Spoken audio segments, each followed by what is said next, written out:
Un hombre ha sido abandonado en la noche del martes 17 de marzo a las puertas del Hospital Virgen del Rocío de Sevilla.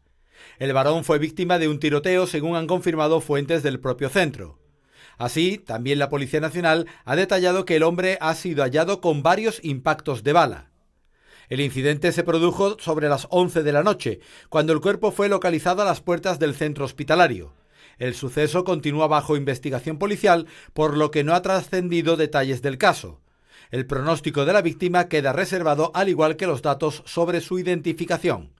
No es la primera vez en los últimos años que un suceso de estas características ocurre. Ya han pasado casos similares en el Hospital de Valme en 2023, 2024 y la última vez cuando abandonaron el cadáver de un hombre tiroteado el 29 de diciembre del año pasado. Remarcar que desde la Consejería de Industria, Energía y Minas en absoluto estamos de acuerdo con ese proyecto, pero esto no quiere decir que, evidentemente, para salvaguardar los derechos propios de la empresa, pues tiene que seguir unos trámites administrativos, como desde cualquier otro tipo de proyecto presentado por cualquier ciudadano, y evidentemente pues están los periodos de las alegaciones en el cual por parte del ayuntamiento ya se ha presentado las alegaciones correspondientes a la ubicación del proyecto, su incidencia paisajística, así como su afección no solamente a la parte medioambiental sino también patrimonial, y una vez con todos esos informes correspondientes pues será la delegación territorial de Medio Ambiente quien dictamine la viabilidad o no del proyecto, que a todas luces pues parece ser que eso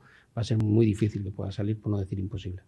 Primero, pues ya hemos desautorizado o no autorizado 3 o 4 parques eólicos en la falda del Torcal. A todos se les ha dicho que no por el impacto de avifauna que tiene y después porque está en una zona de amortiguamiento de un patrimonio mundial. Es totalmente imposible.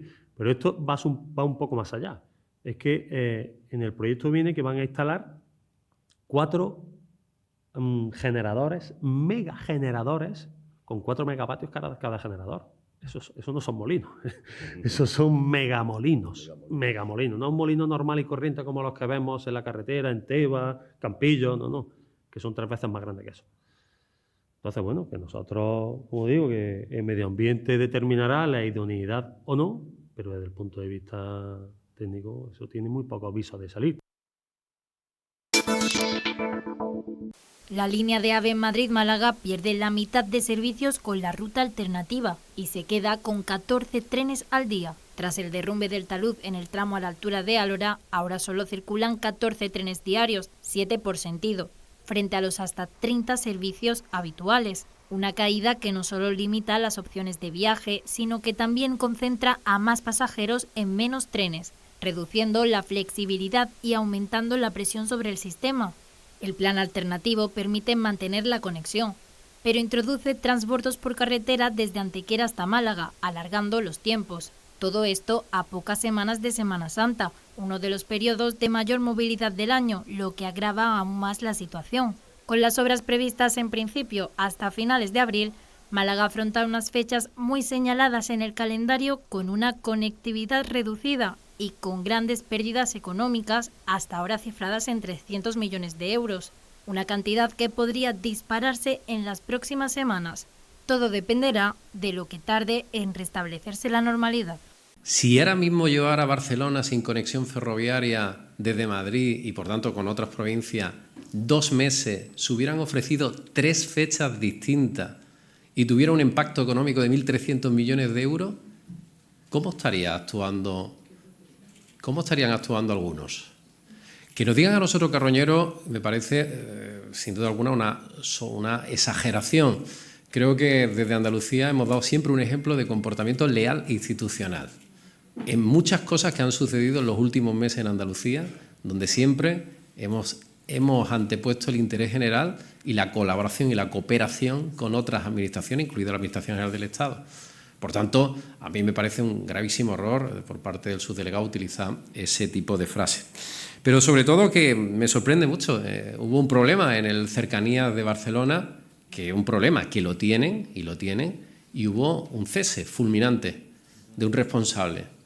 A día de hoy, ni una sola responsabilidad, no ya por el accidente de Adamuz, que es suficientemente grave, ni tampoco por la tardanza. Desde luego, nosotros queremos que haya seguridad y evidentemente se tiene que trabajar en seguridad. Pero es que se nos han dado 3 fechas, el 28 de febrero, el 24 de marzo y finales de abril. Es que, para que tengamos en contexto, la provincia de Málaga recibe 1 de cada 3 turistas que viene a Andalucía. 1 de cada 3, más de 10 millones.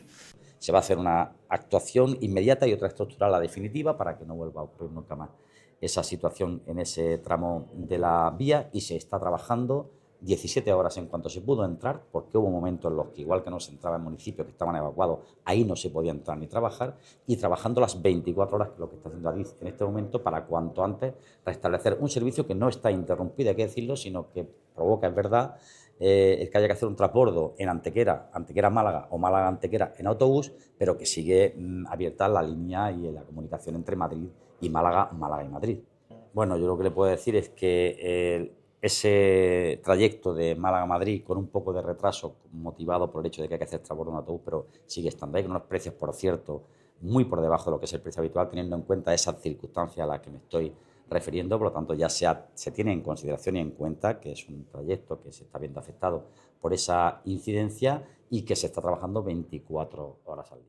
La crisis por la falta de un AVE completo en Málaga para Semana Santa sigue marcando la agenda informativa a nivel político. El PP de Málaga ha solicitado tanto al administrador de infraestructuras ferroviarias como a la operadora de trenes Renfe que estudie aplicar un transbordo en cercanías por el Chorro hasta la estación antequerana de Santa Ana y ganar en comodidad y seguramente en tiempo. Una propuesta que fuentes de la subdelegación del Gobierno en la provincia de Málaga tachan de brindis al sol. Hemos propuesto que se cambie el trayecto desde Málaga a la estación de Santa Ana en autobús para poder coger los usuarios allí el tren de alta velocidad a Madrid por un tren de cercanía, para mayor comodidad y confort de los usuarios, para ahorrar seguramente también tiempo, pero sobre todo para hacer más atractivo esta conexión ferroviaria. La propuesta del PP al Gobierno consiste en utilizar unidades de cercanías en doble composición, con 10 coches, que irían directos desde la estación de María Zambrano hasta la estación de AVE de Santa Ana, por la línea de cercanías del Guadalhorce y hasta el Chorro. Fuentes de subdelegación del Gobierno hablan de ocurrencia de brindis al sol por parte del PP, basándose en lo que tanto Adif como Renfe explican e inciden en que no tiene mucho sentido plantearlo desde un punto de vista del tiempo, cuando la línea C2 del cercanías, que hace el trayecto por el Valle del Guadalhorce, tarda más de 40 minutos en llegar hasta Álora.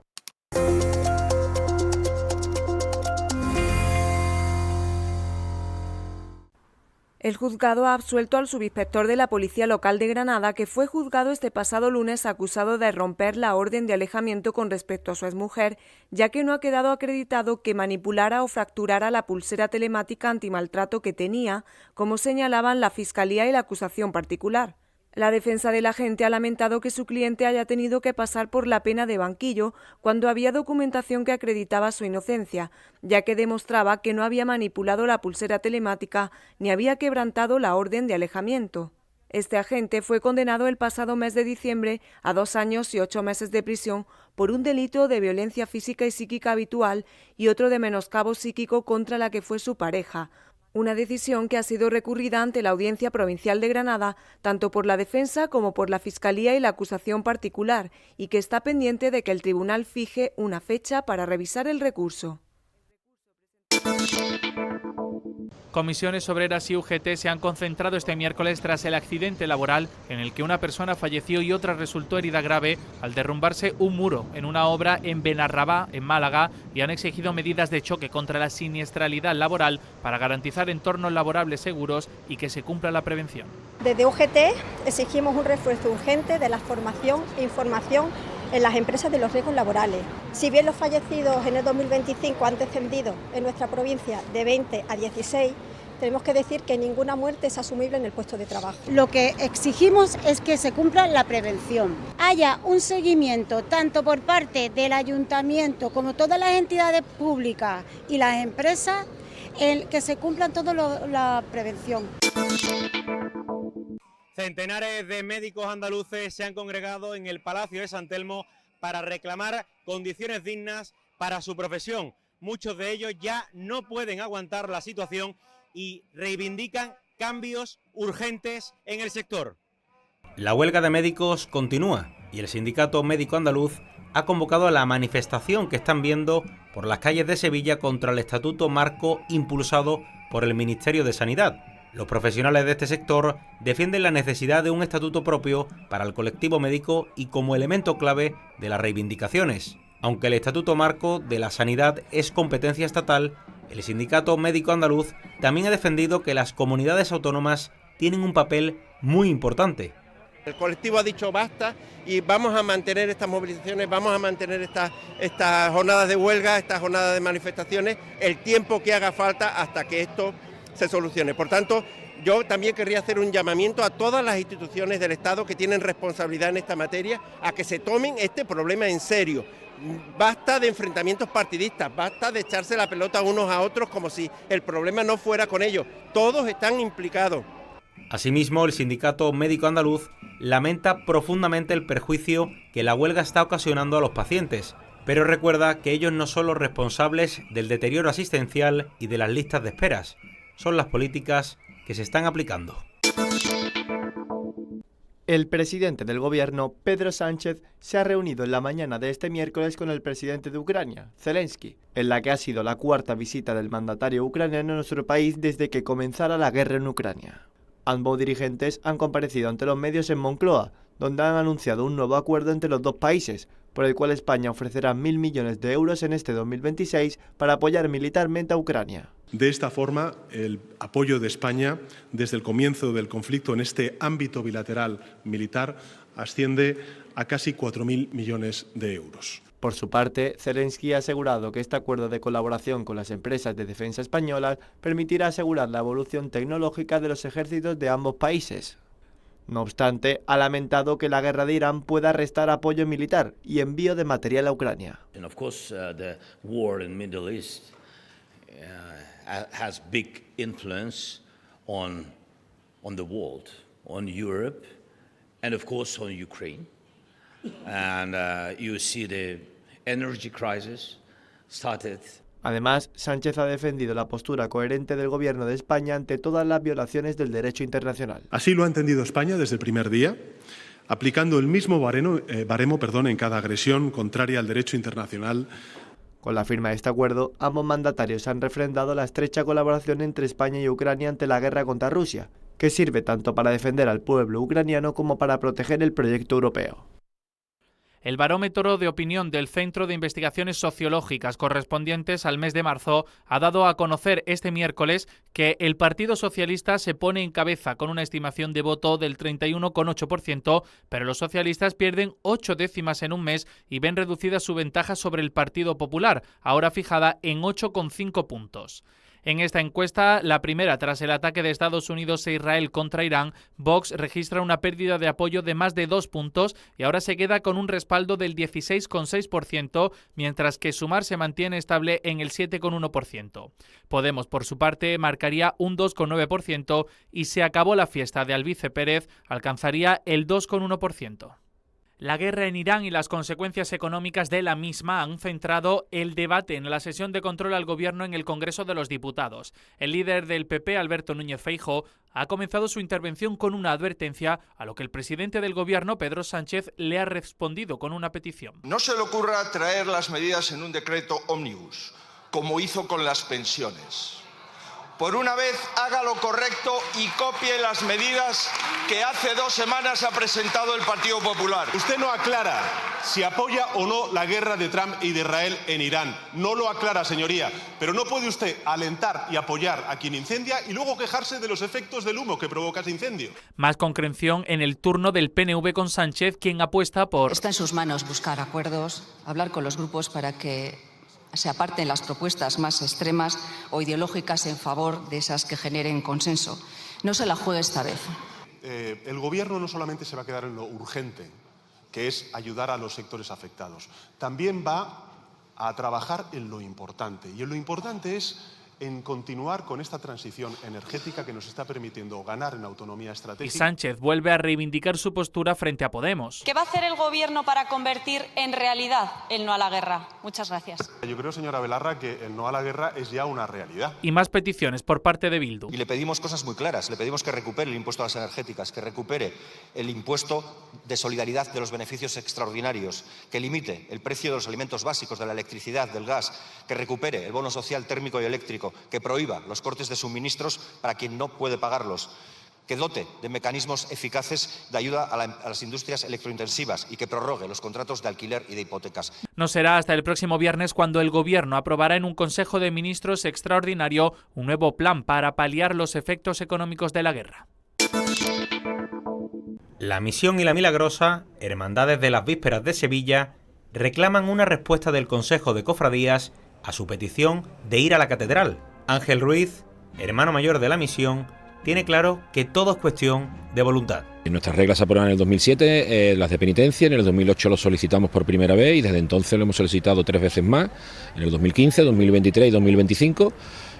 La última ha sido hace 7-8 meses y bueno, no hemos tenido respuesta por parte del Consejo ni de la delegación diocesana. Por su parte, el hermano mayor de la Milagrosa, Javier Martín, se muestra totalmente abierto al diálogo.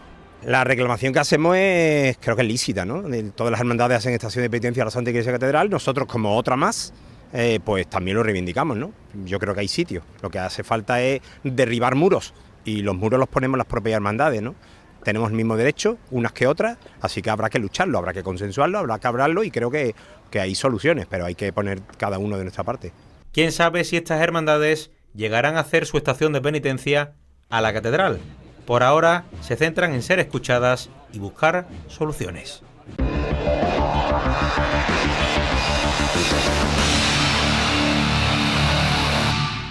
El Real Betis se juega este jueves contra el Panathinaikos pasar a los cuartos de final de la Europa League.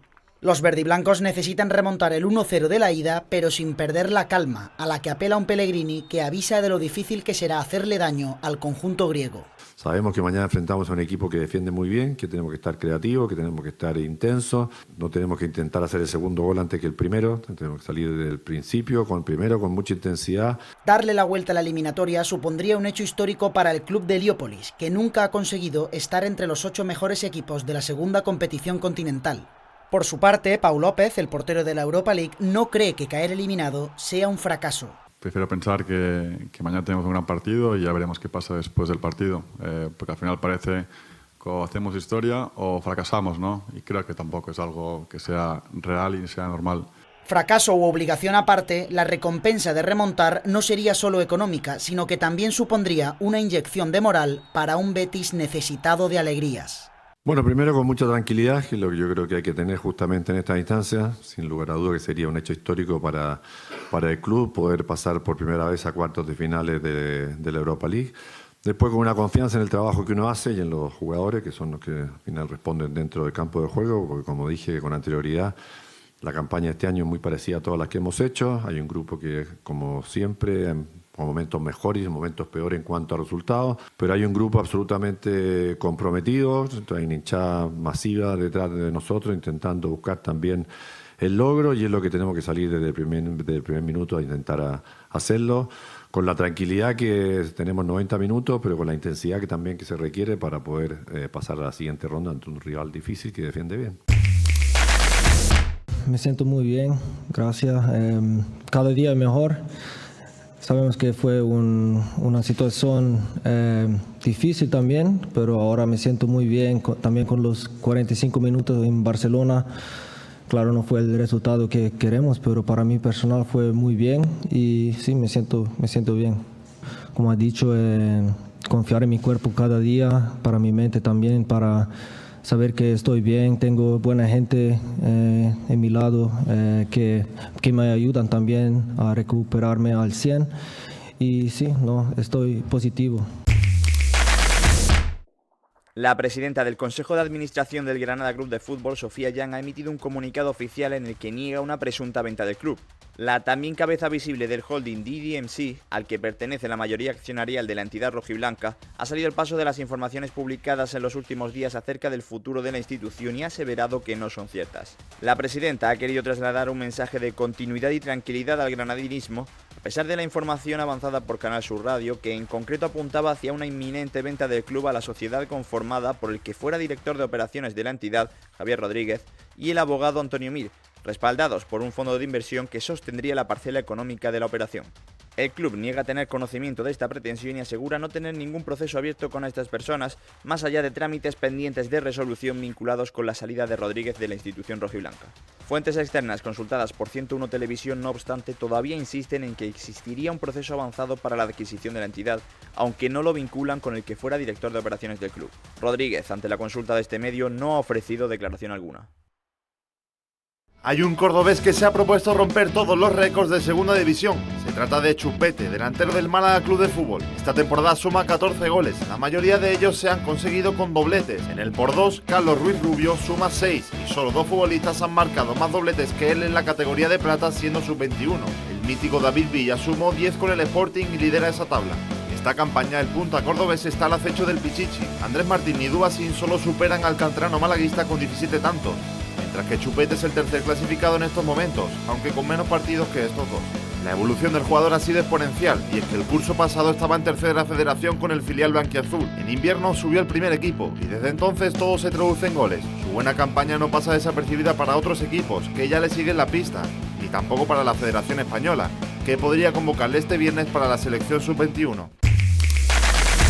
La Confederación Africana de Fútbol ha declarado este martes a la selección masculina de Senegal culpable por perder la final por incomparecencia, la final de la última Copa de África que se disputó el pasado 18 de enero, por haberse marchado del campo y amagar con no volver en señal de protesta tras un penalti. La Junta de Apelación admitió y estimó el recurso interpuesto por la Federación de Marruecos, tras el desenlace de esa final, donde Brahim falló el polémico penalti tirándolo a Lopanenka, y no evitó una prórroga donde Pape Gueye marcó un golazo que le dio el trofeo a Senegal. Por su parte, la Federación Senegalesa de Fútbol ha anunciado que recurrirá ante el Tribunal de Arbitraje Deportivo. En el comunicado, los senegaleses denunciaron esto como una decisión inicua, sin precedentes e inaceptable, que a su juicio arroja descrédito sobre el fútbol africano. Pate Ciss, jugador del Rayo Vallecano y campeón con Senegal, se tomó a risa la situación de la CAF, donde posteó 2 fotos con el trofeo y la medalla comentando todo lo ocurrido.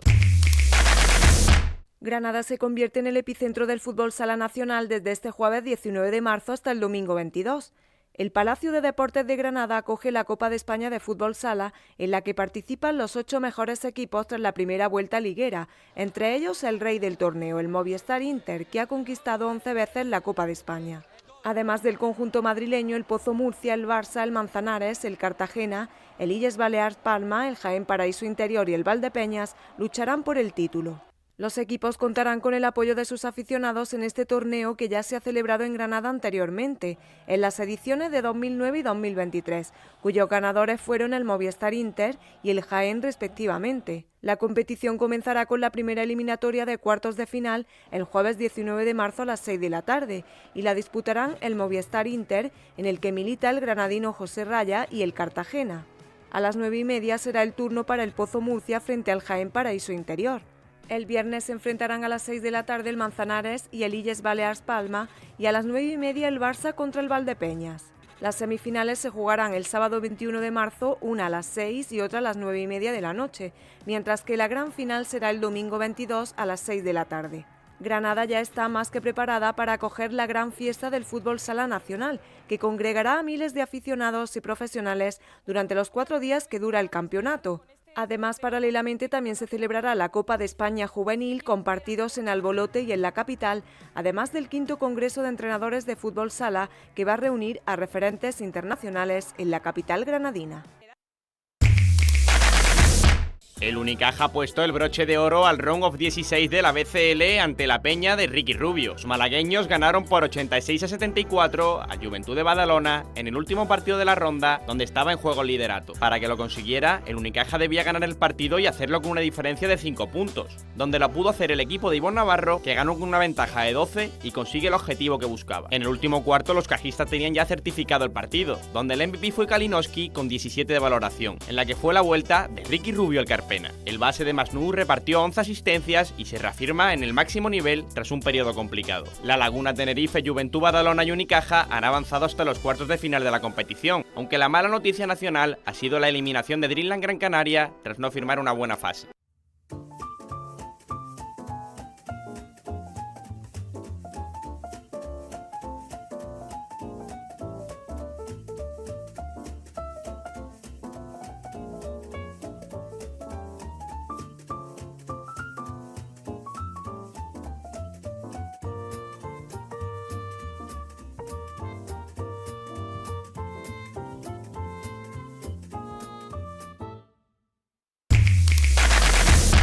La selección venezolana de béisbol rompió todas las quinielas en un partido de infarto y derrotó en la final del Clásico Mundial a Estados Unidos, siendo esta la favorita del torneo. A pesar de tantas estrellas en la selección estadounidense, no hizo temblar a la novena latinoamericana, que logró una épica remontada en la última entrada para lograr la victoria 3-2.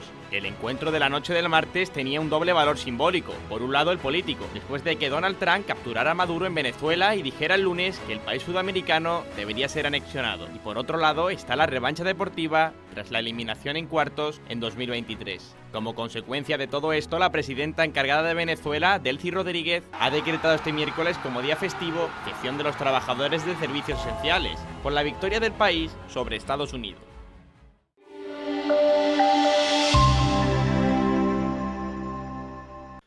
El tiempo en Andalucía para este 19 de marzo se presenta con cielos con intervalos nubosos de nubes medias y altas, aumentando a cubiertos y acompañados de chubascos que se irán extendiendo por el tercio occidental durante las últimas horas del día. Temperaturas mínimas con cambios ligeros.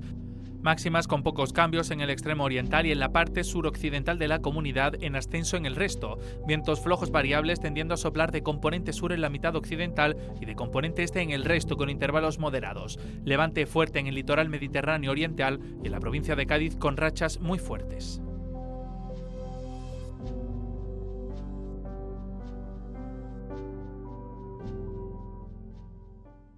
Procuro olvidar, haciendo en el día mil cosas distintas. Procuro olvidar, pisando y contando las hojas caídas.